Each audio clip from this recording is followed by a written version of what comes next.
Thank you. Is this on? Hi, my name is Ira Sachs, and it's a great pleasure to be here with the creators of this wonderful film. To me, it's really, I've lots to talk about, but let's just introduce the director and the writer, Sean Baker.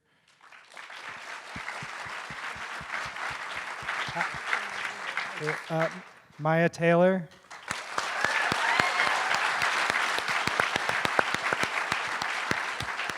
And the two producers, Darren and Shih-ching, who's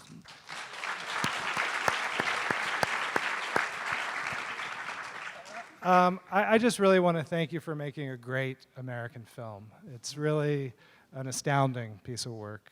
I have to admit this was my first viewing, so I'm with you. And I'd heard so much about it, but it really just was more than I could have expected. It's just really to me a great American film, and I think you should be very, very proud of what you've accomplished. Oh, thank you. It means a lot coming from you. I respect your films quite. I love your films. Thank you. Then good. I want to just start by really talking about how the film began for you and how the project began and the genesis of the story and the world in which you portrayed so beautifully. Sure. My co-screenwriter and I, his name is Chris Brigosh. We're two cisgender white men from outside the world that we're focusing on in this film. And so we didn't really even have a script going into this. I knew there was one thing. I knew I wanted to have a climactic confrontation at donut time, and that was about it. I live about a half a mile from the intersection of Santa Monica and Highland. And like my other films that I've made, it required us to really a long research process, and we had to immerse ourselves. And Chris and I, within the first couple of weeks, met Maya Taylor at the LGBT Center, which is located about 1 block away from the intersection. And she was really our passport, and she opened the world to us, and she introduced us to people from the neighborhood, told us stories, introduced us to Kitana Kiki Rodriguez. And it was the moment that I saw Kiki and Maya together at the Jack in the Box restaurant in which we were doing our research, that I just knew that they were a dynamic duo, and we were then going to write a script with two main characters for these two beautiful women to play. And then it was just the next 7 months was just a journey about bringing my wonderful team together who I've worked with before, Darren Dean, Shih-ching Zhou, and making this thing happen with the help of the Duplass brothers, Mark and Jay, who found financing. The film really reminded me a lot of many great Californian films. So films like, I kept thinking of American Graffiti, films like Fat City, Killing of a Chinese Bookie, are all films that seem to me very much to resonate in the history of this kind of cinema. I'm wondering, sort of, as you structured it, what were you influenced by, or what was your intention cinematically? Well, there are LA films that we were definitely looking at. More for the cinematography and how we were going to capture the LA sun, Alex in Wonderland. But you mentioned, of course, all the Cassavetes. I just saw Fat City for the first time recently on that Blu-ray that was just released. So that wasn't one, but I love it. And it was really also just because I'm a New Yorker originally, it was about wanting to impress Angelinos. I really wanted to make a film that they would love. And I had just made an LA movie called Starlet, and that was my first LA movie, and I wanted to explore another section of Los Angeles. So it was just about absorbing the environment. The sun is a big thing, though. The sun is a big thing, and it was a big part of Starlet as well. I always feel like I'm being blinded in LA, no matter what direction I'm in. So that was definitely something that Radium Chung and I, who we co-DP'd the film, always spoke about. Maya, it's a really beautiful performance that you give. Can you talk about the experience of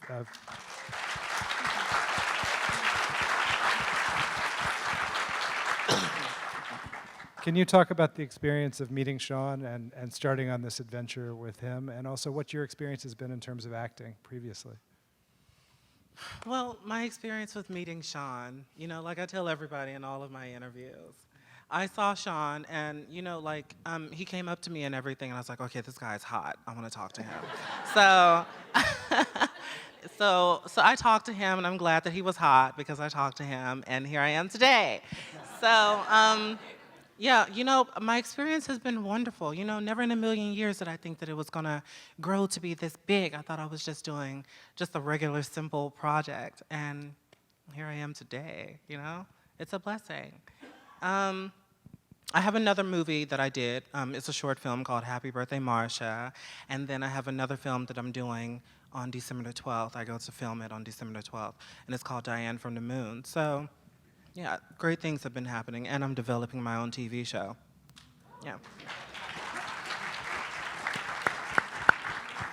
To me, a film like this is sort of antithetical to much of what comes out of Hollywood in terms of its reality, in terms of its empathy, primarily, and in terms of a depiction of everyday life, which I found very familiar personally, and as someone who struggles with finding connection, which seems to me very much what the film is about. Can you talk a little bit about putting the film together and the making of the film per se, and also what it was like to make a film like this in LA? Is there an environment for an independent film? As a New Yorker, I don't know anything about an it. environment for independent film? I mean, there is. And I think when you're working with Sean, he likes to make films about the corners, the dark corners that we don't normally see and the people we step over and, on a daily basis. But he also likes to make films that are about universal topics, like, heartbreak and friendship and things like that, which, you strip everything else away and it's a human story. So, I mean, that can be found in LA. It's and especially shooting in an area. When we shot Prince of Broadway, it was in an area that nobody else was shooting. Creating film, and we did the same thing here. So we left a very small footprint. That was a big deal on our part. We really wanted to leave a small footprint. We wanted natural performances. Certainly, the iPhone made things a lot easier in terms of the intimate performances and in terms of that small footprint. In terms of putting these kinds of films together, I mean, you give us two rocks and a string, and we'll give Sean the best possible film that he can have. We're not talking about big budgets, so it's really about loyalty, love, and a respect for the art. So I mean, that's the kind of stuff that we push for. Yeah, and of course on the small budget, and we have a very small crew. We have like 6 people crew. Most of the time just Sean and Radian, the co-DP, and writer, Chris Bokash, and 2 of us, and the sound guy. So just like 6 of us. Yeah, everybody wore many hats, and as you might notice, Mama-san right here as well. Shih-ching was also continuity and also wardrobe designer. While she was doing that scene. Maya, it's a wonderful performance, but it's one of many in a great ensemble. I'm wondering if you could talk about both the casting process and also how you work with the actors in terms of the script and improvisation and things like that. Sure. I love ensemble casts, and it was definitely something I wanted to do again with this film. And we did not have the money for a casting director, so it was really about just using all of our resources. And it went from street casting to, of course, online, Craigslist even. But then we started finding other ways. We found that we could actually cast through new technology and social networking, such as Instagram and YouTube and Vine. And if these, and there were a few characters. The madam from the makeshift brothel, she made me laugh on Vine. She was like a Vine celebrity or a Viner, and I reached out to her. She rocked in this movie, and now she landed a role in the new Paul Schrader film because of this. So I mean, there's a whole new way of finding your talent, and we just tried to exploit that as much as possible. And then, what was your other question? Just talking about working with the actors, was there a script when you started shooting, or yes, there was what we call a script mint. Half a script, half a treatment. It was 70 pages long, and it did have, by the time we shot, it had fleshed out dialogue, etc. But I love encouraging my actors to improvise, just because I also edit my films, and I like to be entertained in the edit room, and given a lot of choices. So I have to say though, it's a skill. improvisation, to be able to do that, especially comedic improvisation, is the hardest thing to do. And it's a skill that I consider a genius that you're born with. And I'm so incredibly lucky that Maya has that beautiful talent, and so did Kiki, and so did the rest of my cast. I mean, some actors don't like doing this, and I completely respect that. But in this case, I just wanted the chaos of of that improvisation. So. We're going to open it up to some questions from the audience.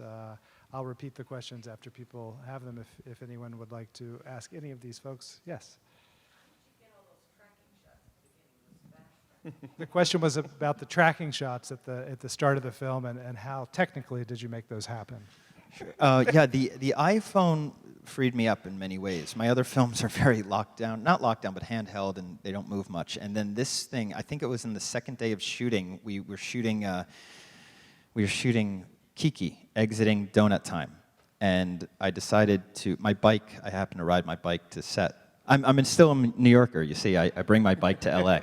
So I had my bike there, and I thought, let me get back a little bit and get a swooping shot in just holding the handlebars with my left hand and the iPhone in my right. And I got the shot, and then we all huddled around and looked at this, and I remember even looking at Darren's face and saying, is this the style of the movie? And then from that point on, it just sort of dictated it, and we started doing that a lot. I mean, getting the bicycle on set, doing impromptu crane shots with this was Shih-ching's idea, to get a paint roller, pole. We just took the roller off the end and put the iPhone on, and just doing that on the fly. So it was like, that's how we went about doing that stuff. It was very sort of experimental in its making as well. Improvisation there as well. And we were able to cut the crane and the dolly from the budget, so that made us very happy. In that way, it reminded me, another film I kept thinking of was Masculine Feminine by Godard, and I think the experimentation in the film doesn't seem studied, which you're implying that it wasn't, but there is it's another new wave, and that was very refreshing because it didn't seem to me like you were doing anything for any other reason but to be expressive of the story and the characters. So. Questions? Yeah. The question was how Sean arrived at the title of the film. Well, Sean was looking at a set of oranges on his table one day, and he decided to name it Tangerine. I don't know. I was like, why the hell did you name it Tangerine? Oh, I love the fact that it's really up to the audience to interpret it. We all have our own interpretations, and it is the dominant hue of the film. But it was just a title we all kept coming back to. We had about 20 titles, and that was the one that just felt right. And also, I just didn't want to have such a literal title with this film. I felt I'm starting to get sick of that with films. Filmmakers feel they have to name their films literally, and other artists don't have to do that. Poets and musicians don't have to title their works of art so literally. So that's all. Yep. Maya, what does the title mean to you? Oranges? I don't know. Yeah. Can you talk hair and makeup a little bit? It doesn't sound like there was a trailer and last looks and things like that. Oh my God. Handle yourself where you were, right? Or come to the set ready, or what was I came to do a meeting one day, and I had my makeup done I'm trying to remember how was it. I think it was like gold and bronze fading into like a light yellow or something, and it was really, really pretty. And they're like, okay, well that's what I want on camera. I like that right there. And I was like, okay. So every day I came on set, I had to have my makeup done like that every single day. It was so much makeup. My skin looks like horrible by the end of this shooting. So yeah.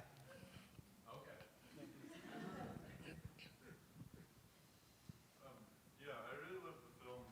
I was wondering, the Rosnick storyline felt a little bit separate from the rest of the characters. I was wondering how you came up with his character and why you decided to put him in the film.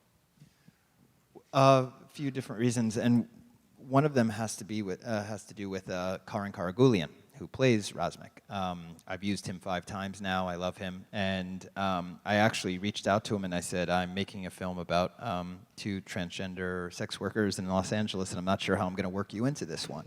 And he said, well, he lives in New York. He's here. And he said, well, look, there's a huge Armenian-American population in Los Angeles, and every other cab driver is an Armenian, so come on, you can figure it out. And then we started thinking about it, and yeah, that is, we wanted to show sort of the other side, we wanted to have two parallel stories, of infidelity converging at donut time, number one.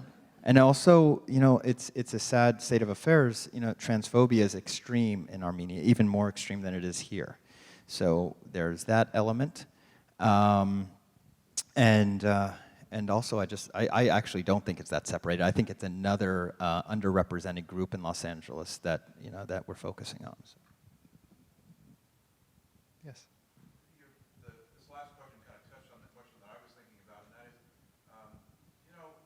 when you have an ensemble cast and you have a very tight-knit group, and then you have an outsider in the parallel storyline, that I think kind of opens it up. And for me, when you have that insularity of a tight-knit group, it takes it away from the context of Los Angeles, which the big orange, hence the Tangerine.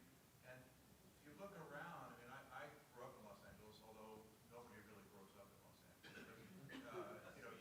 You see what's happened to that place over many years, and I guess the question is this existential question: is that how do you, and did you try to kind of get away from the kind of the inside baseball aspect and try and broaden it to the existential questions about what's happened to our world, and, that these people have to struggle this way just to stay alive? I'm not going to repeat that one, but Yeah,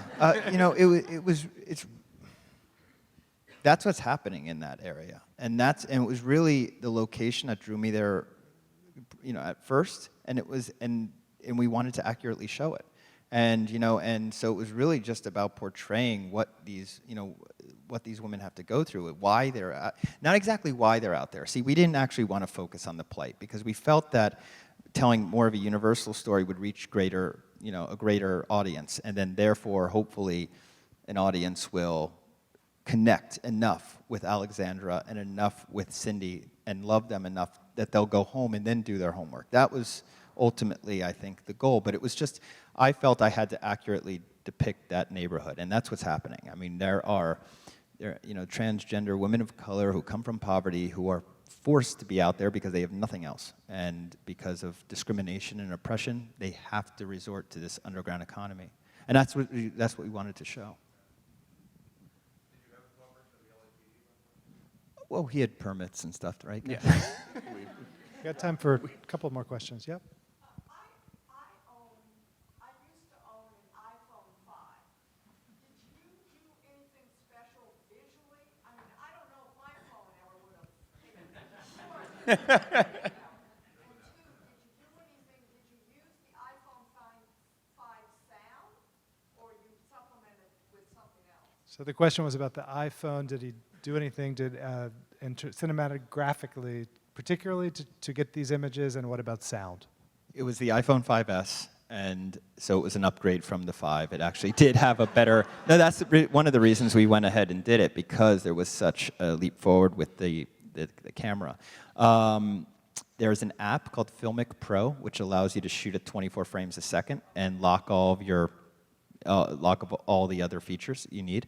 And then there was, what really sold me was an anamorphic adapter created by a company called Moondog Labs. And we found it while we were doing research on how to cut costs on the camera. So I saw it and I thought, oh, we can shoot this in true scope and it can elevate this to a cinematic level. And then in post-production, we just played around with it and colored it like any other film would be colored.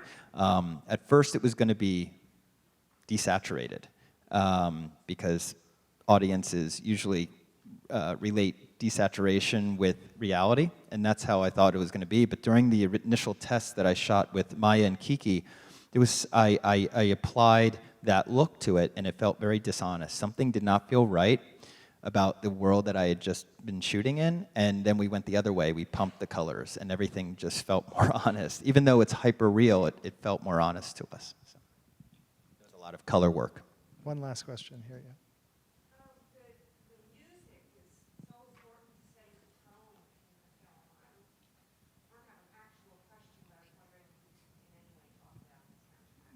question is about the music in the film, and it sets a tone so well. And can you talk about where it comes from? Sure. We're out on Milan Records, by the way. We got a soundtrack. What happened was that I told these two, don't budget for sound, don't budget for music. It's going to have no music. Going to be desaturated and no music. Well, you can see what happened. So We were surprised. but in post-production, one night I was watching a Vine video, and a New Yorker by the name of Wolf Tyler, a young 18-year-old, posted 6 seconds of a beat, trap music that it just struck me. And I thought, and we already shot the film, and we were in the first couple of days of post-production, and I thought, this is the beat of the movie. This is the sound of the film. And so I started I looked for that track, number one, and got it, and then decided, hey, I'm going to just take trap music and make this thing the underlying score. And that led us to SoundCloud, which I have to say is an incredible tool for independent filmmakers because you can reach out directly to the artists. And if the music you find is original and doesn't have samples, you can negotiate a price and use it. And we ended up using SoundCloud for our entire soundtrack. Yeah. Maya, congratulations on your award the other night. Thank you.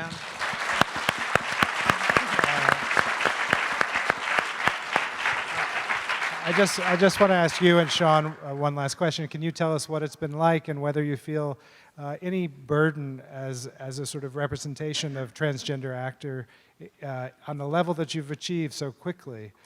Do you ever feel like you're having to speak for more than yourself?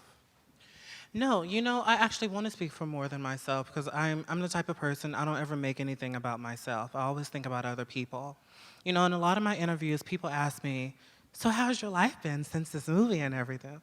Of course, my life is fabulous, but, but I think about the people who are less fortunate, who did not get out of the prostitution and drugs and all of that stuff. The people who are still on the streets. I'm doing okay, but what about them, So, yeah. I think we use this movie as like, what would we say? It gets the word out there that this is what's going on and it needs to be addressed. Thank you for that. Sean, it's a very exciting voice as a filmmaker, and I just have to ask, what are you thinking about or what are you considering doing next? Well, thank you. We're working in the same wheelhouse, I think. Another social realist film, hopefully with a bigger budget, and focusing on children who live in Florida. And it's a children's story. Much like the film you made, it's about children, but not for children. That's what Thank you all for coming, and it's a very... Thank you.